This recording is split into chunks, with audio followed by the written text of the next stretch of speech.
Hi hello and welcome to பசி museum. இன்றைக்கி பசி மியூசியமில் நம்ம பார்க்க போகிறது டொமேட்டோ சாஸ்.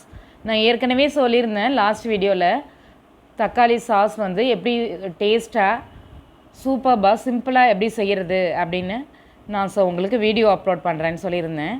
ஸோ இப்போ தக்காளி சாஸ் எப்படி செய்கிறதுன்னு பார்க்க போகிறோம். வாங்க.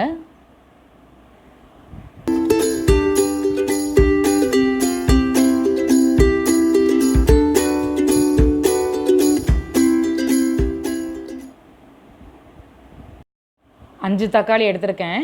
தக்காளியை நல்லா வாஷ் பண்ணி க்ளீன் பண்ணி எடுத்துகிட்டு அதில் இருக்க அந்த ஹெட்டு இருக்கு இல்லையா, அந்த கண்ணுன்னு சொல்லுவோம் இல்லையா, அதை வந்து ரிமூவ் பண்ணி எடுத்துடணும். கண்டிப்பாக இந்த ஸ்டெப்பை ஸ்கிப் பண்ணிடாதீங்க. அந்த கண்ணோட வேக வச்சிடாதீங்க, நல்லா இருக்காது சாஸு. கட் பண்ணிக்கிறான்.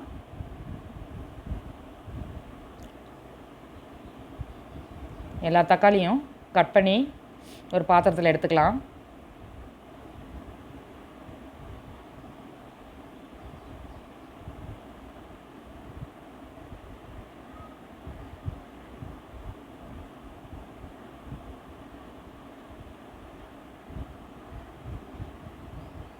இப்போது தக்காளியை பாயில் பண்ண போகிறேன். இது கூட ஒரு சின்ன பீஸ் இஞ்சி, 2 சின்ன பீஸ் ஆனியன் போட்டு நல்லா பாயில் பண்ண போகிறேன்.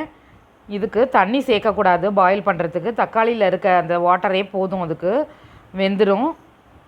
இப்போ கொஞ்சம் இந்த மாதிரி ஹீட் ஆனோன்னு நல்லா கிளறி விட்டுட்டு ஒரு லிட் போட்டு மூடி நல்லா வேக வைக்க போகிறேன். அது வரைக்கும் கொஞ்சம் வெயிட் பண்ணலாம். இப்போ ஒரு 5 மினிட்ஸ் ஆகுது. இப்போ ஓப்பன் பண்ணி பார்க்கலாம். இந்த மாதிரி நல்லா கிளறி விட்டுட்டு இன்னும் கொஞ்சம் இது வேகணும். ஸோ திரும்பவும் லிட் போட்டு ஒரு 3 to 4 மினிட்ஸ் இதை பாயில் பண்ணலாம். வேக வச்ச தக்காளியை இந்த மாதிரி கூழாக நல்லா கிரைண்ட் பண்ணிடணும். கிரைண்ட் பண்ண விழுத ஒரு ஃபில்டரில் போட்டு நல்லா ஃபில்டர் பண்ணி எடுத்துக்கணும். என்ன தான் தக்காளியை நைஸாக அரைச்சிருந்தாலும் கூழாக அரைச்சிருந்தாலும் அதில் சின்ன சின்ன திப்பி இருக்கும். அதை எடுத்துட்டா தான் சாஸோட டெக்ஸ்சரும் டேஸ்ட்டும் நல்லாயிருக்கும். ஸோ அதை நம்ம ஃபில்டர் பண்ணி எடுத்துடலாம்.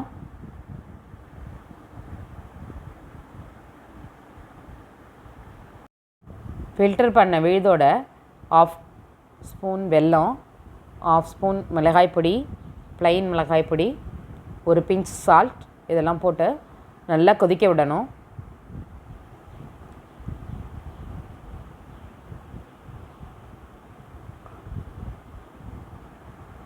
ஓரம் அடியெல்லாம் பிடிக்காமல் நல்லா கிளறி விடணும்.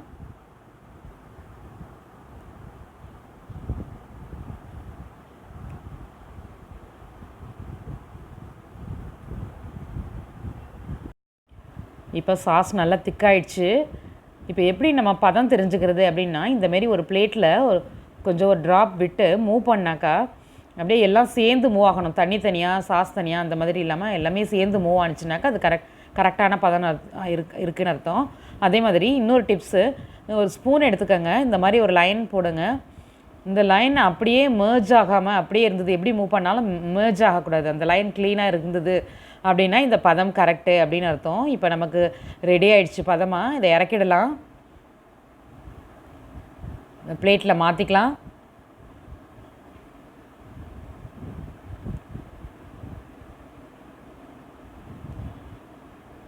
சுவையான தக்காளி சாஸ் ரெடி ஆகிடுச்சு.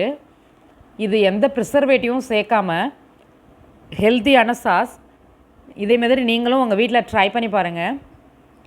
என்னோடய சேனலை இது வரைக்கும் சப்ஸ்கிரைப் பண்ணாதவங்க சப்ஸ்கிரைப் பண்ணுங்கள், லைக் பண்ணுங்கள், ஷேர் பண்ணுங்கள்.